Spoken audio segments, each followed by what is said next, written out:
Lieutenant Colonel Espinido, alam niyo ho ba kung nasaan si Kerwin Espinosa ngayon? Nandiyan na sa Albuera, Your Honors. Alam niyo ho ba kung na-disband na yung grupo niya? Hindi, Your Honors. Hindi pa na-disband yung grupo niya. Sa ngayon, Your Honors, So, ang buong paniwala ninyo is nag-ooperate pa rin siya? yes, Your Honors. The next to interpolate is Congressman Richard Gomez. You're recognized. Our Vice Chair for of the Committee on Dangerous Drugs. Thank you, Mr. Chair. Mr. Chair, my inquiry today will be based on the documents submitted by Lieutenant Colonel Jovis Penido. This was submitted to this committee. Now, if ever there are sensitive questions that would incriminate him, maybe I can ask when we get into executive session, Mr. Chair. Good afternoon, Lieutenant Colonel Espedido. Good afternoon, sir. Meron ho ba kayong copy ng affidavit na binigay niyo sa amin? Yes, Your Honors. Can you please take a look at the first page, number 4. Pakibasa niyo nga ho sa akin yung second sentence niyo on your assignment sa Albuera. Number 4. I was supposedly the only one capable of disbanding the Kerwin Espinosa drug group operating from that area. Okay.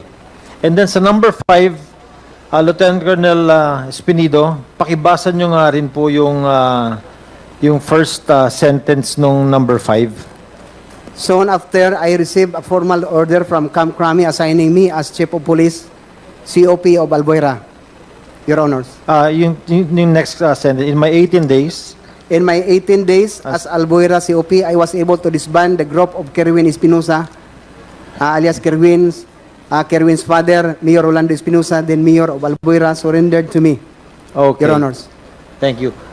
Lieutenant Colonel Espinido, alam niyo ho ba kung nasaan si Kerwin Espinosa ngayon? Nandiyan na sa Albuera, Your Honors. Alam niyo ho ba kung na-disband na yung grupo niya? Hindi, Your Honors. Hindi pa na-disband yung grupo niya. Sa ngayon, Your Honors, So, ang buong paniwala ninyo is nag-ooperate pa rin siya? yes, Your Honors. Okay. Sa number 10, on page 2, pakibasa nyo nga, Colonel Espinido, yung number 10, first sentence.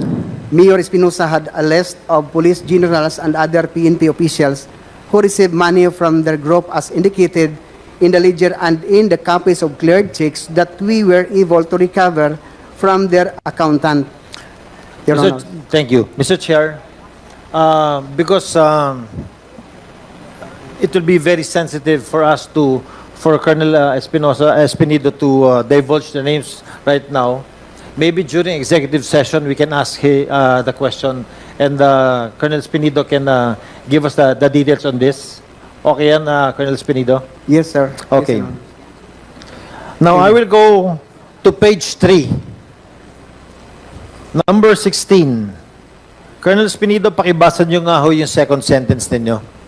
I believe Chief De La Rosa was involved in the dismissal of the cases that I built up against Kerwin Espinosa, including the burying of the cases that I was building against his police protectors or cuddlers who have been receiving money from him. Colonel, medyo mabigat din itong statement na ito. Bakit buong paniwala nyo na ito nga ho yung ginawa ni Chief De La Rosa at the time? Your Honors, Mrs. Chair, ang police, pag ikaw mapailan ng complaint sa RIAS, the RIAS will conduct an investigation Yes. recommending the penalty of that said police officer to the regional director. If the police involved make an appeal, it will go to NAB, National, then the Chief PNP will now decide if go or no go ang penalty na dismissal from the service sa mga na-involved na police. Sila lang ang may authority, yung RD at saka Chief PNP, na mag-decide na, Your Honors, ito siya, i-dismiss to. Ito, hindi. May kasalanan ka o wala, Your Honors. Colonel Espinido, punta ho tayo sa page 6 dun sa affidavit ninyo. And please go to number 34. Pakibasa niyo lang po yung first sentence na sasalaysay ninyo. From my experience, I can say that the PNP is the biggest crime group in this country, Your Honors. Is that true? Yes, Your Honors. Mabigat, Colonel, itong salaysay na ito, ha? I will not ask you the names now, pero sa executive session na rin. Are you saying all of this because malapit na po kayo mag-retire sa serbisyo? Yes, Your Honors. And you seem to be so displeased. Hindi ho kayo naging masaya sa mga panghitabo ba? Sa mga pangyayari? Yes, Your Honors. What do you plan to do upon retirement? Ano ang gusto ninyong gawin for your community, sa simbahan ninyo, for your people? To continue siguro, Your Honor, sa pag-evangelist. Tapos na ako sa trabaho as a public servant, then yun naman ang sa Panginoon ko, because in Matthew chapter 6 verse 33, it says that seek ye first the kingdom of God and His righteousness, and all of these things shall be added unto you. Yun ang gawin ko, Your Honors, if God's will. Mag-missionary lang. Colonel Espinido, do you honestly believe na hanggang ngayon malaki pa rin ang problema ng drugs natin sa probinsya natin sa Leyte? Sa Leyte ngayon, Your Honors, because Kerwin Espinosa is bumalik na. Yes. Bumalik na naman, Your Honors. Paano kasi magkaubanda sa atong probinsya? Ang atong speaker nasad sa atong probinsya. What do you think is the best thing that can be done para mabawasan ang problema ng drugs doon sa probinsya natin? Your Honors, ang police lang talaga ang magsulba sa lahat ng problema. Walang kasali, hindi kasali ang mga elected officials. Only the police, because we have the power mandated by laws to implement the law without fear or favor. That is our mission, to maintain and prevent, to serve and protect. Yun lang sana, Your Honors, ang police. Isinasabuhay yung mission at saka yung core values na pro-God, God-fearing, hindi tumatanggap ng pera.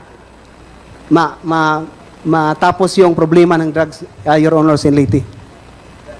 Thank you, Colonel Espinido. Thank you, sir. Mr. Chair, I end my inquiry in this committee. Hopefully,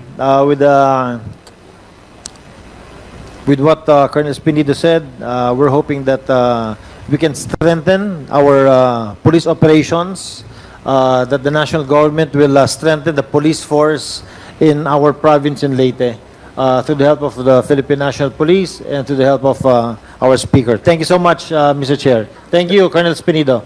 Thank Thank you, you, sir. Congressman Gomez.